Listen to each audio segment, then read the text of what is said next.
Hello YouTube family, কেমন আছো সবাই? আশা করি সবাই অনেক ভালো আছো। তো আমি ভিডিওটা করতে চাইছিলাম না, কিন্তু তাও তোমাদেরকে বলে দিই ভিডিওর মাধ্যমে, ঠিক আছে?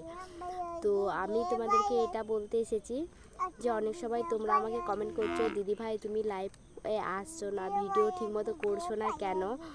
তো আমি তোমাদেরকে বলে দিই, ঠিক আছে? আমার ফোনের রিচার্জ শেষ হয়ে গিয়েছিলো, আমি সেটা রিচার্জ করতে পারছিলাম না। আমাদের অবস্থা মানে এখন অনেক খারাপ, ঠিক আছে? তো রিচার্জ করতে পারছিলাম না। আর তারপর কথা হচ্ছে, দিনের বেলা আমার একদম টাইম নেই, দিনের বেলা আমার অনেক কাজ থাকে, এই জন্য দিনের বেলা আমি লাইভে আসতে পারছি না। আর যদি বা ও রাত্রে লাইভে আসতে চাই, আমাদের বাড়িতে কারেন্ট নেই, কেননা আমি এখানে আসার আগে থেকেই ওদের কারেন্ট কাটা ছিল। তো তখন ক্যাবেল হয়েছিল না, তাই জন্য ওরা হুকিং করে চালাতে। এখন যেহেতু ক্যাবেল হয়ে গেছে, এই জন্য হুকিং করার কোনো সিস্টেমই নেই, ঠিক আছে? তো এখন আমরা অন্ধকারেই থাকি, এখন আমরা একটা চার্জার লাইট ইউজ করি। তো ওই চার্জার লাইটে লাইভ করা মনে হয় না সম্ভব, ঠিক আছে? তো সেখানে তোমরা হয়তো অন্ধকারে বুঝতেই পারবে না, তোমাদের অসুবিধা হবে, আমারও লাইভ করতে অসুবিধা হবে, এই জন্য আমি লাইভ করছি না, ঠিক আছে?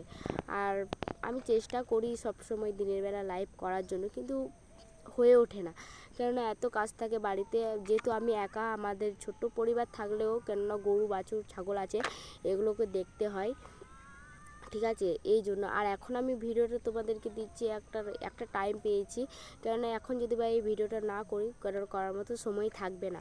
কেননা রাত্রে যে এই ভিডিওটা করব তার মতো টাইম, মানে টাইম আছে, রাত্রে তো সবার টাইম থাকে, কিন্তু আমাদের কারেন্ট নেই, অন্ধকার, ঠিক আছে?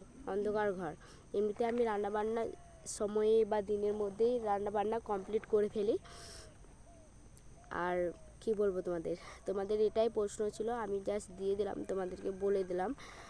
আর আমি আর কি বলতো, আমি যদি বা একদিনও লেট হয়ে যায় ভিডিও করতে, অন্ধকার হয়ে যায়, তারপর আমার ভিডিও করা আর সম্ভব হয় না, কেননা রাত্রেবেলা ভিডিও শ্যুট করা অসম্ভব, ঠিক আছে? তো বাড়িতে কারেন্ট নেই, বাড়িতে কারেন্ট থাকতো তাহলে একটা পথ ছিল, কিন্তু বাড়িতে যেহেতু কারেন্ট নেই।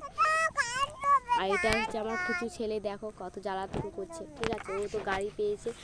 আর এই দুদিন ধরে আশ্রমে, মানে আমাদের এখানে বড় আশ্রম আছে, ঠিক আছে? ওখানেই খাওয়া দাওয়া মানে হচ্ছিলো, বাড়িতে কোনো রান্না হয়নি। তো আজকেও গেছিলাম খেতে, আমি সময়েই চলে এসেছি বাড়ি, ঠিক আছে? তো এই জন্য, মানে না, বাড়িতে অনেক কাজ আছে, গরু ছাগল আছে, এগুলোকে দেখতে হবে, এই জন্য সময়ে বাড়ি চলে এসেছি। আর তোমরা যারা আমাকে কমেন্ট করে বলছিলে, তারা হয়তো উত্তরটা পেয়ে গেলে যে আমি কী কারণে, কী সমস্যার জন্য ভিডিও করতে পারছি না বা লাইভ করে আসতে পারছি না, তো বুঝতেই পারলে। আর তোমাদের জন্যই এই ভিডিওটা করা, ঠিক আছে? আর যদি বা ভিডিওটা ভালো লাগে, অবশ্যই একটা লাইক করে দেবে আর শেয়ার করে দেবে, আর চ্যানেলটা সাবস্ক্রাইব করে আমার পাশে থাকবে, ঠিক আছে? আর আমি তোমাদের পাশে সব সময় আছি, তোমরা যদি আমাকে সাপোর্ট করো, তোমাদের সাপোর্টের আমার কিন্তু অনেক প্রয়োজন, ঠিক আছে? তোমরা ছাড়া আমি কোনো দিন এগোতে পারবো না। আর তোমরা যদি আমার সাথে থাকো, আমি ঠিক অবশ্যই একদিন ওপরে উঠবো, ঠিক আছে? তো চলো, ভিডিওটা ভালো লাগলে শেয়ার করে দিও। চলো, টাটা, বাই।